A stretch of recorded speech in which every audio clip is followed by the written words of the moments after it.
Chapitre 2. Coup de poing.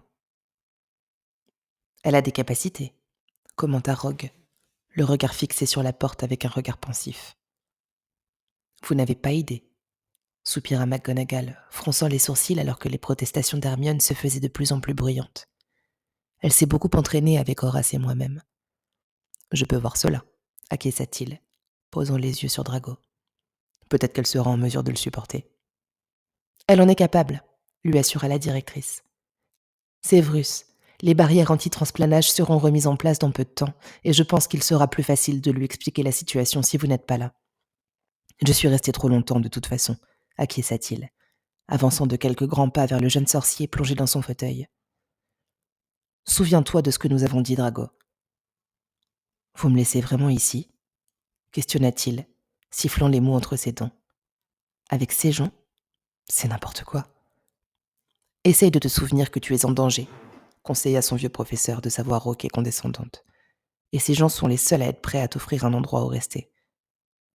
Eh bien, ils sont d'autant plus stupides alors. Drago haussa les épaules avec dédain, fixant McGonagall d'un regard ennuyé et pesant. Vous vous attendiez à de la gratitude de ma part pour ça ? Je n'attendais absolument rien de vous, monsieur Malfoy, lui dit-elle avec une grande déception. Votre échec constant à faire quoi que ce soit de louable a détruit toute la confiance que je pouvais avoir en vous. Son visage arrogant tressaillit à ces mots. Non pas parce qu'il se souciait de bouleverser la sorcière ridée, il n'en avait vraiment rien à foutre. Non, c'est parce qu'elle avait souligné son échec, et la vérité faisait mal. Au cours des 7 dernières années, il ne pouvait se rappeler d'une seule chose qu'il avait réussi à accomplir. Pas une seule. Et sa dernière connerie avait été fatale, assez fatale pour le mettre sous le coup d'une condamnation à mort et d'un séjour indéfini dans ce merdier. Échec. Vous voudriez que je fasse semblant d'en avoir quelque chose à faire ? Murmura-t-il simplement, reposant son regard sur Rogue. Je croyais que vous étiez censé partir. Le blond grogna lorsqu'il reçut une nouvelle tape ferme sur l'arrière de son crâne. Tu devrais apprendre à contrôler ta langue, Drago, gromma le vieil homme. Je m'excuse pour cela, Minerva. Nul besoin, insista-t-elle. Je m'en charge dorénavant. Vous avez ma parole que je ferai de mon possible pour assurer sa sécurité. Vous devriez réellement y aller, Sévrus. Le jour va se lever d'ici peu. Bien, marmonna-t-il, adressant à la sorcière un léger oui de la tête. Je ne sais pas si je pourrais vous contacter dans les jours à venir. Vous savez où nous sommes, si vous avez besoin de nous, dit-elle d'une voix plus douce. Bonne chance, Sévrus. Drago laissa échapper un léger ricanement de dégoût, étouffé par le bruit du transplanage de Rogue. Il sentit sa mâchoire se contracter et des braises d'appréhension se battre dans son intestin. Rogue avait beau s'avérer être un traître à son sang. L'homme, quoiqu'un peu effrayant, avait tout de même fait le serment de le protéger, alors que ces traîtres à leur sang l'étoufferaient probablement dans son sommeil. Un autre des hurlements stridents de Granger lui rompit les tympans, et il se tourna vers McGonagall avec un regard fatigué, les yeux à demi fermés. « Ça va être amusant », murmura-t-il sèchement, croisant les bras sur sa poitrine. « Vous ne direz rien qui rende les choses plus difficiles », commanda la sorcière, un doigt agité pointé sur lui. « Et vous n'utiliserez pas cet horrible mot. »« Vous voulez dire Sandbourbe ?» questionna-t-il, crachant le terme désobligeant.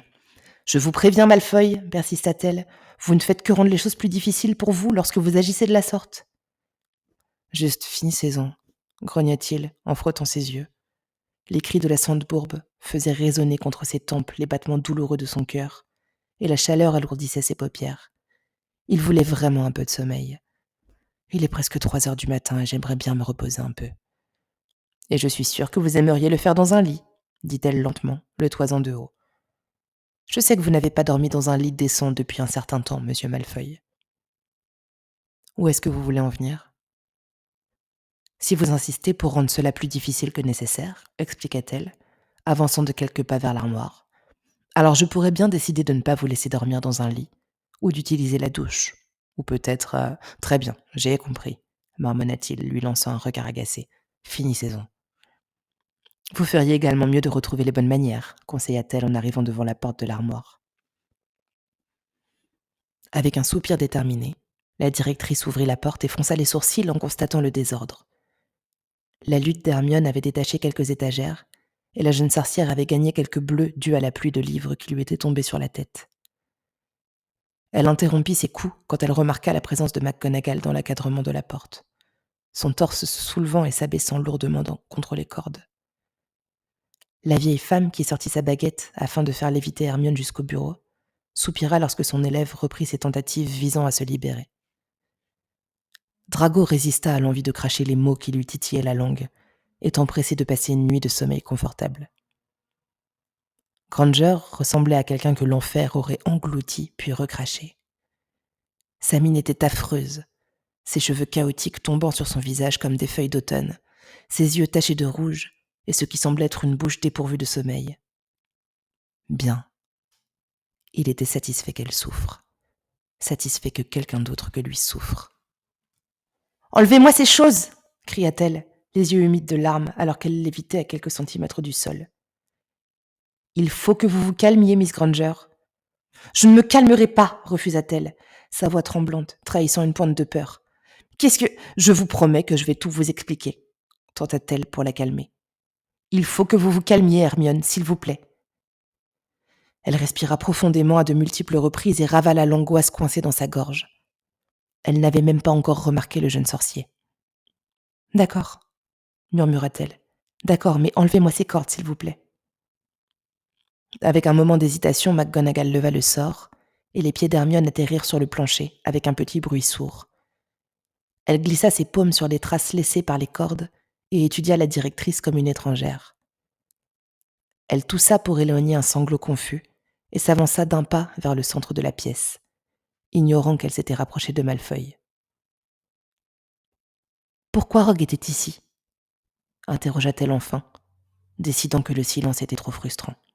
« Avant de vous dire quoi que ce soit, » commença McGonagall, « vous devez comprendre que vous ne pourrez le révéler à personne, pas même à M. Potter ou M. Weasley. » Hermione souleva son torse et pinça ses lèvres, analysant la situation dans son esprit. Les mots de McGonagall ne présageaient rien de bon pour elle. Elle disait tout à Harry et Ron, et le comportement étrange de son professeur dans les dernières minutes l'avait complètement déroutée. Ses yeux cherchèrent quelque chose au hasard dans la pièce, quelque chose sur lequel se concentrer. Et c'est à ce moment-là qu'elle le vit, lui. Elle planta ses yeux dans son regard de glace et sentit quelque chose éclater dans son âme. Elle ne se souvenait pas s'être précipitée sur lui. Tout avait semblé flou et rapide. Quand elle fut assez proche, elle recula son bras et serra son poing avant de l'abattre sur le visage du blond avec toute la force qu'elle put rassembler, si fort qu'elle crut même écorcher sa peau. Elle sentit un grognement vibrer dans sa gorge et elle le frappa une seconde fois, le sang du garçon glissant le long de son menton et sur les doigts de la jeune femme. Elle voulait mutiler son visage jusqu'à le rendre méconnaissable, jusqu'à ce que celui-ci arrête de lui rappeler ce qu'il avait fait. Mais le sort de McGonagall la projeta de l'autre côté de la pièce et elle cria de nouveau. Elle se débattit si fort contre la magie que ses poumons brûlaient, mais elle n'abandonna pas. « Qu'est-ce que ce salaud fait ici ? Arrêtez !» cria l'autre sorcière, gardant sa baguette pointée sur le corps tremblant d'Hermione. Il n'y avait plus de larmes, seulement une rage sourde qui allait presque jusqu'à faire bouillir la jeune femme. « Hermione, vous devez écouter. »« Sale faible traître !» cracha-t-elle, ignorant McGonagall et courbant ses lèvres alors qu'elle fixait Malfoy. Il essuyait le sang qui glissait de ses lèvres avec une expression bien trop inappropriée. C'était plus qu'elle ne pouvait en supporter. Il posa les yeux sur elle une nouvelle fois et sa haine était aveuglante. Il était plus mince que dans son souvenir, et il avait l'air un peu plus usé. Mais tout le reste était exactement semblable à l'image qu'elle avait de lui. Les cheveux crème, la peau de porcelaine, les yeux orageux. Il était horrible, et elle rugit avec indignation. « Contrôlez-vous !» tenta de raisonner McGonagall, hors de la ligne de mire d'Hermione. « Je suis en train de vous expliquer. Comment osez-vous ?» siffla Hermione à la sorcière, de nouvelles larmes faisant leur apparition dans son regard bouillonnant de fureur. « Ils ont tué Dumbledore. Putain, mais comment osez-vous faire ça ? C'en est assez !» rétorqua-t-elle. son intonation reprenant son aspect strict familier. « J'essaye de vous expliquer. Rien que vous ne pourrez me dire, Severus Rogue est un espion pour l'ordre, dit-elle d'une traite, satisfaite de voir Hermione relever la tête avec une expression choquée. Il est de notre côté. C'est impossible, balbutia la brune, cessant de se débattre pour lancer un regard profondément déçu à son professeur. Non, c'est impossible. C'est la vérité. Vous mentez, lança Hermione, ses joues aussi rouges que des pêches mûres parsemées de rosée. Elle tourna la tête afin de regarder Malfoy et elle sentit la rage recommencer à bouillir au fond de sa gorge. Elle avait la nausée. Ils l'ont tué. Ils ont tué Dumbledore. C'est bon, Hermione, la consola la directrice avant de regarder derrière son épaule, le sorcier silencieux.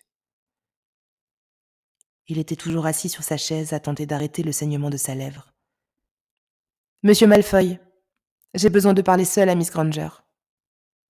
Tant mieux pour vous, marmonna-t-il, grimaçant lorsqu'il se rendit compte qu'il était douloureux de mouvoir sa lèvre. Monsieur Malfoy, soupira-t-elle, réalisant soudainement à quel point elle était fatiguée. Nous devons discuter de certaines choses en privé. Pourquoi ? Rétorqua-t-il rapidement. Rogue m'a dit qu'il était un espion, alors je sais tout ça. Vous ne savez pas tout, répondit-elle, et vous n'avez pas le droit de tout savoir. Bien, je suis à l'aise ici. Ne me forcez pas à vous déplacer moi-même, avertit-elle, faisant un geste de sa main libre pour désigner une porte de l'autre côté de son bureau. Il y a une cuisine par là. Servez-vous un peu de nourriture et je vous appellerai lorsque nous aurons terminé. Une envie de protester lui monta à la gorge, mais se cogna contre ses dents serrées. Un spasme dans son estomac lui rappela qu'il n'avait rien mangé durant les 24 dernières heures. Sa curiosité était bruyante, mais les grondements de la famine étaient bien plus sonores. Il se leva lentement de son siège et lança aux sorcières un regard ennuyé, avant de disparaître dans la cuisine, marmonnant une liste d'obscénités inaudibles. McGonagall se retourna vers Hermione une fois qu'elles furent seules et hocha la tête, songeuse. « M'écouterez-vous si je lève le sort ?»« Rogue est vraiment un espion ?»« Je vous le jure sur ma vie, dit-elle clairement. M'écouterez-vous ?» Dans un sanglot pathétique et confus, elle hocha la tête et sentit les cordes se desserrer. Elle essuya les preuves de sa faiblesse avec sa manche et observa la sorcière d'un regard désespéré. « Rogue !» murmura-t-elle avec hésitation. « Il ne peut pas être un espion. Il a tué... » Albus m'a laissé un de ses souvenirs avant de mourir, commença la directrice d'une voix un peu hésitante, alors qu'un léger tremblement dans son intonation trahissait son émotion. Et c'était une discussion entre lui et Severus. Mais il a demandé à Severus de terminer la tâche, de sorte que M. Malfoy ne le fasse pas. Il voulait le sauver. Il ne mérite pas d'être sauvé. Elle fronça les sourcils et posa son regard sur la porte de la cuisine. Vous devez comprendre que Malfoy a été forcé dans sa tâche, Hermione, expliqua-t-elle. Mais l'argument était faible. Il était difficile de défendre quelqu'un qui avait mis tant de vie en danger. Albus savait que Severus avait fait un serment inviolable pour protéger Drago.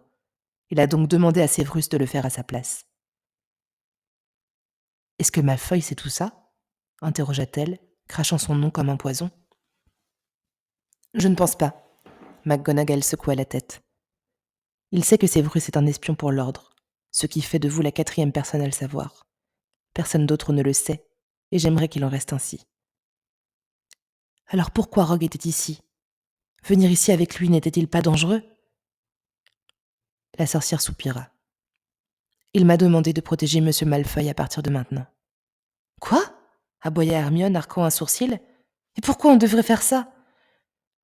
Parce que si nous ne le faisons pas, répondit-elle avec prudence, s'assurant que la jeune femme comprendrait l'importance de ces mots.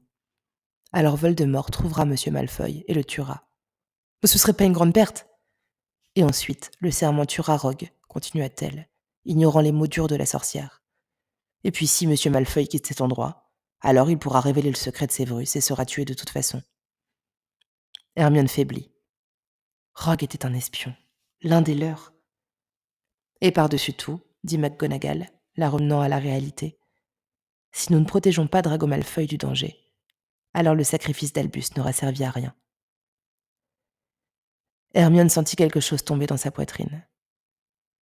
Rien de tout cela n'avait de sens et pourtant, Tout semblait s'emboîter dans son esprit. Elle aurait pu jurer sur la tombe de Merlin que chaque seconde de cette nuit cauchemardesque traînait toute son énergie. Il y avait trop à endurer, trop à encaisser. Rogue, un espion. Dumbledore le savait. Et soudainement, une question troublante lui vint à l'esprit. « Pourquoi m'avez-vous appelé ici ?»« Parce qu'il restera avec vous, » lui déclara McGonagall calmement. « Vous êtes l'élève en qui j'ai le plus confiance et vos compétences en magie sont... »« Comment pouvez-vous me faire ça ?» gémit-elle, le visage déformé par le stress. « Je le déteste, il est diabolique. » Je sais que c'est beaucoup vous demander, mais il n'y a personne d'autre à qui je peux faire confiance sur ce sujet-là. Vous avez une chambre à part. On va s'entretuer. Non, vous ne le ferez pas, contredit-elle, approchant de quelques pas de la sorcière avant de placer sa main sur l'épaule de la jeune femme. Je garde sa baguette et j'ensorcellerai votre dortoir, de sorte qu'il ne puisse pas sortir, et vous aurez un mot de passe pour votre chambre. Il doit y avoir quelqu'un d'autre, supplia Hermione. Qui que ce soit, un des professeurs. Vous êtes la seule personne en qui j'ai confiance et qui puisse supporter cela, souffla tristement McGonagall. Les autres professeurs ont énormément de choses à faire, j'ai besoin que vous le fassiez. Pour combien de temps ? Autant de temps qu'il le faudra, répondit-elle, offrant à la jeune femme un froncement de sourcils désolé. Je suis vraiment désolée pour tout cela, Miss Granger. Si cela se passe vraiment mal, alors je ferai tout ce qui est en mon pouvoir pour trouver d'autres arrangements, mais honnêtement, je suis certaine que vous pouvez le faire. Elle voulait protester, dire à McGonagall de laisser Malfoy pourrir dans la tombe qu'il s'était creusée lui-même. Elle voulait souligner le fait qu'il tenterait probablement de la tuer dans son sommeil, ou qu'elle ne tiendrait pas un jour sans ensorceler cet abruti, jusqu'à ce qu'il ne soit plus qu'une épave sans intérêt, écrasée contre le mur. Mais des images de Dumbledore défilèrent dans son esprit. Si nous ne protégeons pas Drago Malfoy du danger, alors le sacrifice d'Albus n'aura servi à rien. C'est d'accord, marmonna-t-elle absente. D'accord, je vais essayer. Les traits de McGonagall s'adoucirent instantanément. Merci. Elle adressa un sourire forcé à la jeune femme en lui rendant sa baguette. Je sais que cela sera difficile pour vous, et je vous promets que je ferai de mon mieux pour vous faciliter la tâche. Hermione laissa échapper un long soupir solitaire. Je suis fatiguée, murmura-t-elle, son corps et son esprit appelant à l'aide et désirant plus que tout une bonne nuit de sommeil. Je pense que nous avons tous besoin de repos, acquiesça la directrice. Je vais vous raccompagner tous les deux à votre dortoir et mettre en place les sortilèges de protection. D'accord, souffla Hermione, trop épuisée pour contester. Finissons-en. McGonagall caressa doucement l'épaule de son élève, comme pour la rassurer, et s'avança vers la cuisine avant d'en pousser la porte. « Vous pouvez rentrer, monsieur Malfoy », appela-t-elle, en fixant le sorcier, alors qu'il revenait dans le bureau, ses mains plongées dans ses poches d'une manière arrogante, tandis qu'il lançait un regard intolérant et amer à Hermione. « Tu t'es remise de ton pétage de câble ?» siffla-t-il, gardant tout de même ses distances. L'envie de lui hurler dessus jusqu'à ce que ses oreilles saignent lui remonta à la gorge, mais elle la ravala. Quelque chose s'illumina dans son esprit, et elle réalisa qu'elle avait un avantage sur lui. Elle avait sa baguette, elle avait le contrôle. « Tu as encore un peu de sang sur ton menton ?» lui dit-elle d'un ton sec. Il dissimula son irritation en mimant un léger ricanement et essuya lentement sa bouche du dos de sa main, gardant son regard planté dans le sien. Il réalisa alors que ses yeux n'étaient pas bruns, ils étaient plutôt comme de l'or, horriblement griffons d'or. Ainsi la petite Sandbourbe pensait qu'elle était la malheureuse de l'histoire. Son sourire en coin s'élargit légèrement. Bien, laissons-la penser cela. Au moins, il aurait un divertissement s'il devait être enfermé dans son dortoir. « Pas contente de me voir, Granger ?» lança-t-il. « T'as l'air d'être un peu tendue. »« Et t'as l'air d'une ordure, » rétorqua-t-elle, le détaillant de haut en bas, s'arrêtant sur ses robes usées. « Je te préviens, Malfoy, ne me cherche pas. »« Sinon quoi ?» grogna-t-il, approchant son visage du sien. Elle resta plantée au sol et grinça des dents lorsqu'elle réalisa que son souffle avait l'odeur du sang qu'elle avait fait couler de son poing. « Tu ne comprends vraiment pas, hein ?» murmura-t-elle, plissant les yeux. « Tu n'as rien. Tu n'es rien. Et maintenant tu es coincé ici, forcé d'accepter notre aide comme un enfant pathétique. » Quelque chose vacilla dans les yeux du blond, quelque chose entre la honte et le dépit. Ce regard alluma une petite flamme dans l'estomac de la jeune femme, qui lui fit se sentir puissante, arrogante. Cela ne dura pas longtemps, mais juste assez pour injecter un peu plus d'audace dans son épine dorsale. « J'espère que ça te tue, » murmura-t-elle avec une honnêteté dure à entendre. « J'espère que ça te détruit. »« Va te faire foutre, c'en est assez !» interrompit McGonagall, et il arqua un sourcil lorsqu'elle pointa sa baguette dans sa direction. « Allons-y, monsieur Malfoy, il est tard. » Ses yeux naviguèrent entre la vieille femme et sa baguette. Il pouvait honnêtement affirmer qu'il n'envisagerait pas de prendre la fuite pendant qu'il se rendrait au dortoir de Granger. Cela serait stupide étant donné qu'il était suivi de près par 2 sorcières armées qui le regardaient comme un chaudron suralimenté, volatile et dangereux. Il leva les yeux vers elle et commença à suivre Granger hors de la salle, McGonagall derrière lui, gardant sa baguette pointée à l'arrière de son cou. La marche était silencieuse et les 2 sorcières regardaient constamment et nerveusement autour d'elles, pour s'assurer que les couloirs étaient bien vides d'âmes vagabondes. Ils l'étaient, bien sûr, et l'ensemble de leurs 3 bruits de pas se mêlait avec les échos des gouttes de pluie frappant sur le toit. Drago regarda le dos de Granger alors qu'il marchait, remarquant les muscles tendus de ses épaules et la force avec laquelle elle serrait sa baguette. Au moins, elle ne l'agitait pas sur son visage, contrairement à une certaine directrice qui avait jugé nécessaire de viser sa colonne vertébrale à chacun de ses pas. La plus jeune sorcière accéléra légèrement le pas et tira un large rideau qui révéla un portrait de lion, fièrement posté. Drago n'entendit pas le mot de passe que Granger avait marmonné, mais il n'était probablement pas censé le connaître. Elle disparut à l'intérieur et il s'engouffra derrière elle, comme s'il possédait déjà la chambre. Il examina lentement le salon restreint, et Hermione le fixa alors qu'il enlevait ses chaussures et se dirigeait vers la salle de bain, la bousculant sur son passage.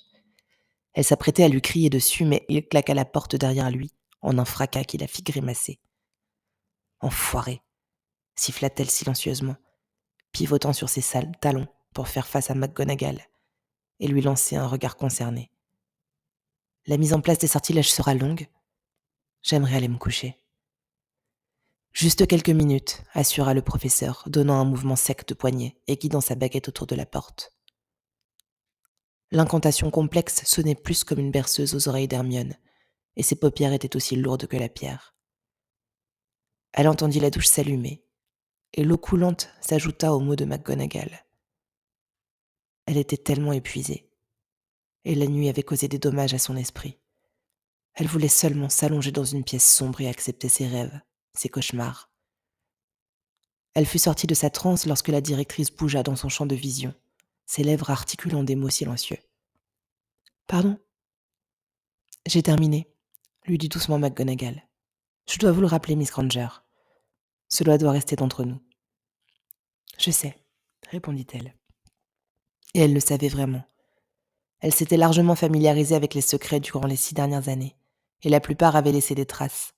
Mais elle savait bien que celui-ci serait celui qui la hanterait le plus, et ce pour la simple et bonne raison qu'elle ne devrait pas non plus le dire à Harry et Ron. Elle repensa aux mots secrets dans sa tête et remarqua qu'ils sonnaient cruellement comme le sifflement d'un serpent. « Dois-je vous rappeler de garder un œil sur votre baguette ?»« Je le fais toujours, » soupira la brune, et l'autre femme refléta son malaise.